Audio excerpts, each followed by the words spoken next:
आता पाणी घेऊन जमिनीवर सोडायचं. गोविंदाय नमः. हस्ता प्रक्षणम, हात पुसून टाकायचा. आपला होटापर्यंत पोचला उष्टा झाला म्हणून हात पुसून टाकायचा. हस्ता प्रक्षणम. आता हातात पुन्हा पाणी घ्यायचं. हे चालू आहे ना नवीन एवढं मोठं ग्रुप दिला तुम्हाला. हातात पाणी घ्यायचं. तुम्हाला पण मी सांगेल, पुन्हा सांगेल, पुन्हा डबल सांगेल, काही टेन्शन नाही. नंतर नाही आता काय नंतर करतायत. हातात पाणी सांगितलं तर हातात पाणी घ्या. नंतर तेव्हा ते नंतर पूजा ते कुंकू हळद नंतर.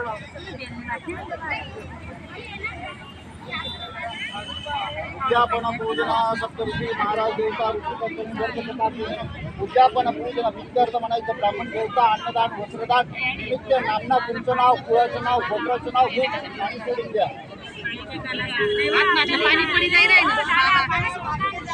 पाणी सोडा ना, पाणी पडी जाईल ना. त्यांचा तांब्या घेतला का? तांब्या घेतला तुमचा? आता पाणी घ्यायला लावलंय. पाणी टाकायचं, 2-3 सेवा दुसरं पाणी लिहायचं. सोडलं 3 वेळा घ्यावं लागतं, 4 वेळा सोडावं लागतं.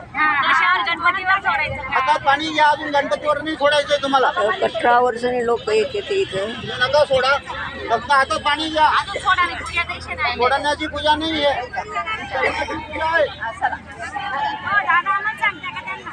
सर्वांना सांगू राहिलो, हातात पाणी घ्या.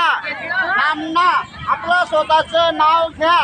नामना हा कुला यो हो, आपलं कुळ लागतो. कुला यो कुलाचं नाव घ्या. गोत्रायो गोत्राचं नाव घ्या.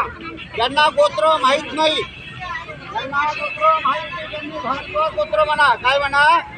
भारद्वाज गोत्रायो पूजने म्हणा. ऋषी पंचमी व्रत कथा पूजन सप्त ऋषी देवता अरुंधती माता सहित पूजन करिष्ये. हे पाणी सोडून द्या. त्या ठिकाणी देवाजवळ नमस्कार करा. येता जागेला नमस्कार करा.